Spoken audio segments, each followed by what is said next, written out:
आपको नहीं मांगना शिवम बताइए प्रोटेस्ट ये अरे सर एक बात बताइए ना, अब जो बच्चा जमीन बेच के पढ़ाई कर रहा है कमरे में सर ये व्यक्ति अगर ये आपका जगह है मांगने के लिए इनका हक नहीं है आने का। 23 लाख बच्चे ओवरऑल 50 लाख बच्चे। अगर आप सीबीएसई का पेपर देख लो, एसएससी का पेपर देख लो, सीयूईटी का देख लो, एनईईटी का देख लो, सबका देख लो 50 लाख। लेकिन मैं सिर्फ नीट की बात करता हूँ। नीट के 23 लाख बच्चों के भविष्य के साथ खिलवाड़ हुआ है। आधे दर्जन बच्चों ने सुसाइड कर लिया है। ये है मुद्दे की बात लेने का। इस व्यक्ति के पास कोई बिहेवियर दिख ही नहीं रहा है। इस व्यक्ति का काम अभी पीएम ऑफिस देखेगा, पेपर का ट्रांसपोर्ट इंडियन एयरफोर्स करेगी। जो व्यक्ति इतना नालायक हो उसको रिजाइन करने के लिए हम क्यों ना बोले। सिर्फ ये और इनको 5-6 साल लग जाएंगे सर डिप्रेशन से बाहर आने में, और पता नहीं कुछ आगे कर पाएंगे या नहीं कर पाएंगे। बड़ा मुश्किल हो गया सर। 720 में से 720 कट ऑफ जा रही है। बहुत बुरी हालत है सर। यार ये तुम करो ऐसा, ये अरे इसका खबर नहीं चलानी है भैया। तो होता है कि मतलब उसके भारत के आगे ले जाने के लिए तो मोदी जी सही काम करे आपके हिसाब से। भाई एक मिनट रुक जाओ यार, आपका रुक जाओ यार। देखिए हम तो बोल ही रहे हैं कि जिसकी सरकार में पेपर लीक किसकी सरकार है? उसकी कार्रवाई होनी चाहिए। बीजेपी की सरकार है तो बीजेपी सरकार से आप मांगेंगे इस्तीफा मांग रहे। कोचिंग माफिया है उस पर भी कार्रवाई होनी चाहिए। जो पेपर लीक करते हैं उस पर भी कार्रवाई होना चाहिए। जो पेपर को खरीदते हैं उस पर भी कार्रवाई होना चाहिए। लगातार 3 साल पेपर लीक हुआ नीट का। 26 में जो है कैंसिल किया गया पेपर। मान दे कि मोदी सरकार नहीं संभाल पा रही देश को। पहली बार पेपर लीक नहीं हुआ। अरे भाई मोदी जी तो कहते थे कि हम, लेकिन बात है कि हमारे हम भी स्टूडेंट है, हमारा स्थिति परिस्थिति खराब हो रहा है। अभी देखिए बिहार में देखिए क्या हुआ है। एक दूसरे में टीचर तो पहले सुनो तो यार, मान रहे हो कि नीट का पेपर लीक हुआ? बिल्कुल क्यों नहीं। किसकी सरकार में हुआ? बीजेपी की सरकार में हुआ है। मांग रहे इस्तीफा धर्मेंद्र प्रधान का। इस्तीफा का मैंने कोई चीज का इस्तीफा कैसे मांग लेंगे हम? नहीं मांगेंगे इस्तीफा। किस लिए आए हैं? हम आपके माध्यम से सुधारने का कोशिश करेंगे तो उसके साथ है। अगर नहीं सुधरेगा तो इस्तीफा दिलवाएंगे। सुनो धर्मेंद्र प्रधान का इस्तीफा 10 दिन पहले होना चाहिए था। 10 से 15 दिन पहले होना चाहिए था। लेकिन इस्तीफा ही समस्या का समाधान नहीं है। इस देश के युवाओं को आगे आकर एक मजबूत कानून बनाने की जरूरत है। इस देश के नेताओं को सत्ता से इतना प्रेम है कि सत्ता को पाने के लिए वो कुछ भी कर सकते हैं। एक कानून ऐसा बनना चाहिए जिस देश में इस देश में एक कानून इस देश में एक ऐसे कानून। अरे रुको, हम मांग रहे हैं जबरदस्ती मंगवाएंगे इस्तीफा इनसे। हम मांग रहे हैं कोई बच्चा भी जमीन गिरवी रखी है अपना व्यक्तिगत राय हो सकता है। आपका व्यक्तिगत राय है, आपको नहीं मांगना शिवम बताइए प्रोटेस्ट ये दिलवाएंगे कि नहीं इस्तीफा। अरे सर एक बात बताइए ना, अब जो बच्चा जमीन बेच के पढ़ाई कर रहा है कमरे में सर ये व्यक्ति अगर आप इस पर दबाव बनाएंगे कि नहीं इनको इस्तीफा ये इस्तीफा मंगवाएंगे। आप लोग हमारे आपको इनको समझना है कि इस्तीफा मांगने के लिए खड़ा है। अरे भाई इस्तीफा मांगने के लिए इनका क्या व्यक्तिगत विचार है। अगर इनको इतना नहीं पता तो ना यहाँ नहीं आना चाहिए। ये आपका जमीन है, ये आपका जगह है। इस्तीफा मांगने के लिए इनका हक नहीं है आने का। मैं जो पूछ रही हूँ इनका हक नहीं है मांगने का।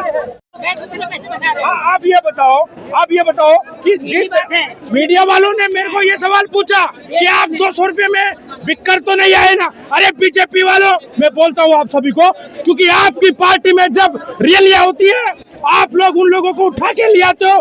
जो लोग जोली झंडो जो बेचारे रोड साइड में गरीब लोग होते उनको 500 रुपए देकर उनको उठा ले आते हैं। हम लोग पढ़े लिखे हैं, हम लोग जानते हैं कि हमारा अधिकार हमारा हक क्या है। हम लोग वो जानते हैं कि हमारे साथ में अगर गलत होगा, हमारे अधिकारों के साथ में गलत होगा तो हम क्या कर सकते हैं। कुछ लोग कह रहे हैं कि ईवीएम से चुनाव होने चाहिए।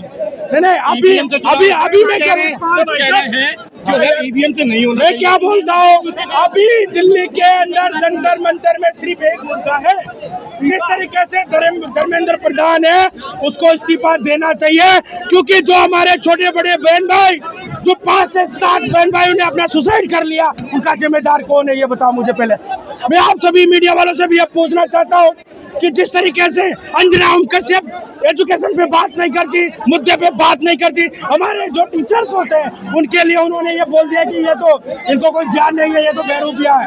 अरे आप प्रधानमंत्री से ये सवाल पूछो, ये सवाल मत पूछो कि आप केला बड़ा खाते हो या छोटा खाते हो, आप ये सवाल मत पूछो कि आप आम खाते हो या केले खाते हो, आप ये सवाल पूछो कि हमारा डॉलर इसकी इतना हल्का क्यों, मतलब अपना डॉलर के कंपेयर में हमारा रुपया इतना हल्का कैसे हो रहा है, ऐसा क्यों हो रहा है, क्यों आप मेलोडीज। अरे यार, जब एक बात बताओ, देश पूरा भविष्य खराब हो रहा है, लोग सड़कों पे उतर रहे हैं, जिन बच्चों के सपने उन्होंने अपने बचपन में बना लिए थे, उनके सपनों के साथ में खिलवाड़ हुआ, इस वजह से यहाँ पे वो है, लेकिन उन पे उन्होंने बात नहीं की, वो सिर्फ मेलोडीज की बातें करते हैं। मैं यही बोलना चाहता हूँ, आने वाला टाइम बहुत खतरनाक होगा।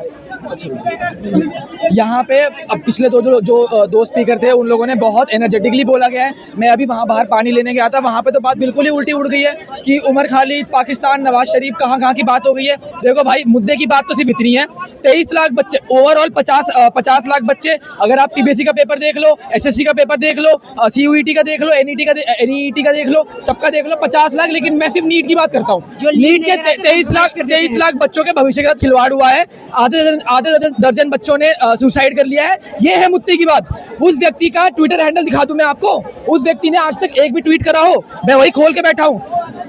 नरेंद्र मोदी, उस बंदे ने सिर्फ ये रहा धर्मेंद्र प्रधान, ये मिनिस्टर ऑफ एजुकेशन, आप कैमरा फोकस करिएगा, एक भी आपको एजुकेशन से रिलेटेड ट्वीट दिख जाए। शिवराय, ये पता नहीं क्या किस, नरेंद्र मोदी, एक पेड़ माँ के नाम। जो व्यक्ति छत्तीसगढ़ में, अभी एनसीईआरटी का एक न्यूज़ आई है, एनसीईआरटी आईआरसीटीसी की एक न्यूज़ आई है, उन्होंने 50,000 पेड़ काट दिए, 50,000 पेड़ काट दिए, फिर रूट बदल दिया, और 50,000 काटेंगे। उसके लिए कोई अकाउंटेबिलिटी है? पेड़ों को लेके इनको कोई मतलब नहीं है, ये भी सिर्फ पब्लिसिटी की बात है। ऊपर और आया, और देखोगे आप, सिर्फ नरेंद्र मोदी, योगी आदित्यनाथ, इनका पूरा ट्विटर हैंडल देख लीजिए। मैं ये कह रहा हूँ, इस व्यक्ति ने अभी तक सिर्फ एक प्रेस कॉन्फ्रेंस की, उसने भी राहुल गांधी को बोला। अपनी अकाउंटेबिलिटी लेने का इस व्यक्ति के पास कोई बिहेवियर दिख ही नहीं रहा है। इस व्यक्ति का काम अभी पीएम ऑफिस देखेगा, पेपर का ट्रांसपोर्ट इंडियन एयरफोर्स करेगी। जो व्यक्ति इतना नालायक हो, उसको रिजाइन करने के लिए हम क्यों ना बोले, सिर्फ ये मुद्दे की बात है। इसी पे रहिएगा, धन्यवाद। एजुकेशन जो है ना सर, किसी भी देश का बेस होता है, बहुत ही प्राइमरी और प्रिलिमिनरी बेस होता है। अगर इसमें गड़बड़ आ जाए ना सर, तो पूरा देश धूल खा जाएगा सर। यहाँ पर केवल 20 बच्चों की बात हो रही है, लेकिन 20 बच्चों के अलावा जो पूरे 22 लाख बच्चे हैं, इनमें से पता नहीं सर कितने डिप्रेशन में चले गए होंगे, और इनको 5-5, 6-6 साल लग जाएंगे सर डिप्रेशन से बाहर आने में, और पता नहीं कुछ आगे कर पाएंगे या नहीं कर पाएंगे। बड़ा मुश्किल हो गया सर। 720 में से 720 कट ऑफ जा रही है, बहुत बुरी हालत है सर। हर पेपर लीक होता है सर, हर पेपर। जिनकी आप बोल रहे हैं 24 और 26 में पेपर लीक हुआ, सर 25 में भी हुआ है सर, बाहर नहीं आया। बस बताइए सर। और एग्जाम कराने की बात तो करते हैं सर, एग्ज़ाम फीस छोड़ देना, उसको नहीं लेना, ये तो सर बहुत ही बेवकूफ़ी भरी बात है ना सर।